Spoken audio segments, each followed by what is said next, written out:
What's going on, everybody? Thank you for clicking the link. This is your boy Krizis 20. I'm going to talk to you guys today about the engineering class for Battlefield 4.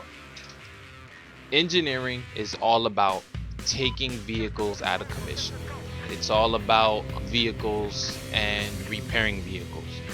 That's pretty much the basis of an engineering class, but there's a lot that goes with it. So let me break it down. So I'm not going to go through every detail with you about the engineer class and all that, because I'm sure you guys probably already know that type of stuff. But pretty much I'm going to just show you some hints and some tips about how to go about bettering yourself, or probably stuff you probably never knew or used in the engineering class, and how to go about things more efficiently. So let's start off with the guns. Alright, if you're just watching this and you're just starting off and you want to get a feel of the engineering class, you first start off with a PDW gun, personal defense weapon gun, which is called the MX4. Alright, pretty much this is the standard gun you have to go with. Just pretty much get as much kills as you can when using this gun when you first start off. But to be more proficient with the MX4, you want to be in close range, because all PDW guns are designed for close range combat. They are also used only in the engineering class. Anything within 50 meters, you're good. So anything outside of the 50-meter range is pretty much unreliable. You might see some inefficiency there. So just be careful with the PDWs. But by all means, this does not knock the class at all of PDW weapons. My personal favorite, if you are a couple levels higher in your engineering score, you want to use the UMP45 and you want to use the PDW-R, which is what I'm using in this video currently that you are watching right now. The UMP45 and also the PDRW-R, both guns are like on point. They're like the best guns so far that I've experienced. Haven't experienced anything past that because I'm only level 28 or 29. So for right now, I'll probably make another video experiencing the other guns, but this is just to give you some, at least a heads up of what's to come, and try out something new, another set of guns or whatever. I haven't used a lot of carbines and I haven't used a lot of the DMRs, but I still have to play around with them a bit more. But personally, I really like this PDW-R gun. It's really looking like a solid gun for me throughout this video. So let's move now to the carbines. I won't get too deep into the carbines because this is for all classes. Doesn't matter which class you pick, it is available for all. And I won't get too deep, but I just want you guys to understand the best uses for the carbine. Carbines are used for close to intermediate range. These type of guns can peek around corners. The best scope to have on these type of guns are 1x optics, and also you want to have the magnifier 2x accessory added to it. And for better precision, you want to attach a heavy barrel, but also remember, when equipping a heavy barrel, you'll also have stronger recoil. So just keep that in mind. For DMRs, this is also for all classes as well. DMRs are used 70 meters and are more accurate beyond 100 meters. So pretty much more of a long range gun. DMRs are not known to be close quarter combat guns, but because you can't peek around the corners and stuff like that, you're going to expose most of your body. With these type of guns, you want to fire slow, and you can drop an opponent with 2 or 3 hits with DMRs. So keep that in mind while on the battlefield. The engineering class only has 2 sets of landmines. You have the M15 AT mine, then you have the M2 slam. Both are primarily used in battlefield, but it pretty much depends on how the battle is going and how you want to use them. So let me explain. The M15 AT mine, alright, that is your heavy duty landmine that you primarily want to use where there are a lot of heavy duty armored tanks. You want to place these type of landmines in places where tanks are obviously going to roll by. On the terrain, you want to make sure that the terrain is kind of messed up, like there's dirt everywhere, there's an indentation within the dirt. Those are the best times to put landmines in or on, because a lot of tanks won't be able to spot them unless they have proximity scan attached to their particular tank. You want to place two M15 landmines next to each other. This will get rid of one heavily armored tank, and anything obviously less, like a Humvee or a dirt bike, obviously it's only going to need one. If you have heavy duty armor tanks available on the stage, then you want to use the M15s. M2s are a little bit smaller, they're harder to see, and you can attach them on walls and houses. So if any Humvee or if any dirt bike goes by, you can definitely nail them with just one of these. To kill a tank, you're gonna need 3 M2 slams. Now, make sure if you're dealing with heavy duty tanks, you place these 3 kind of close together, so that way you can get the best amount of damage possible when anything goes by.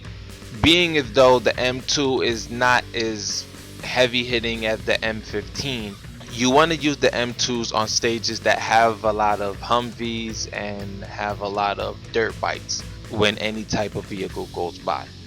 So make sure you use these wisely, and obviously these are going to depend on the stage that you're on. So that's how you use the landmines.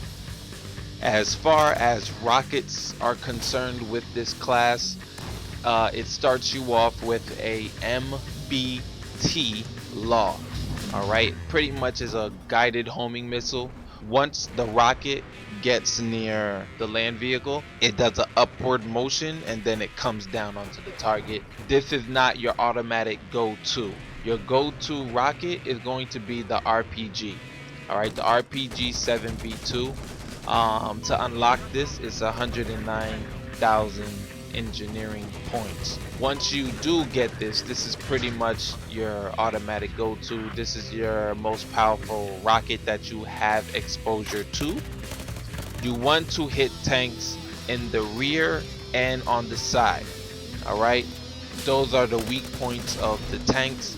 The very front of a tank is the strongest part of a tank, so you never want to attack head on a tank. You'll do less damage. You want to be perpendicular to tanks, so meaning you want to be straight up and down. So if you are on a hill of some sort and you can see the top of a tank, that is pretty much where you want to hit, because that is the most weakest point of a tank, is the very top. If you can hit a tank on the very top, then that's pretty much what you will want to do all the time. If you can't, hit the sides or the back of the tank where the engine is located to get critical damage with your RPG rocket. If you do not want to use the RPG, another go-to is the Javelin. Javelin is pretty much, it does medium damage to tanks, and pretty much you have to maintain a lock on the target, any land vehicle, to get your damage done. But these are the most commonly used rocket launchers available to you. You get the best for your buck when using these two rockets. The FIM-92 Stinger, that's the go-to for the air. Pretty much all you have to do is just aim until you get a lock. Until the word shoot appears, you're going to shoot the missile. Pretty much that's it. The missile will do everything on its own, and plus it'll do heavy damage to any air vehicle. So the Stinger is a good asset to have when being the engineer. You also have in your arsenal an EOD bot. The EOD bot is mainly used for rush objectives. It can kill, it can disarm, it can arm a bomb for you without you having to be at the location to arm it. Just make sure you hide pretty good, because you won't be able to see your body or view it once you get into the mode of the EOD bot. As far as field upgrades are concerned, I primarily use the anti-tank. If I am obviously repairing tanks, I would use the mechanic field but anti-tank is more me. So you have mines, you have more mines, more rockets, can deploy more explosives, and you take less damage from explosions. So can't go wrong there.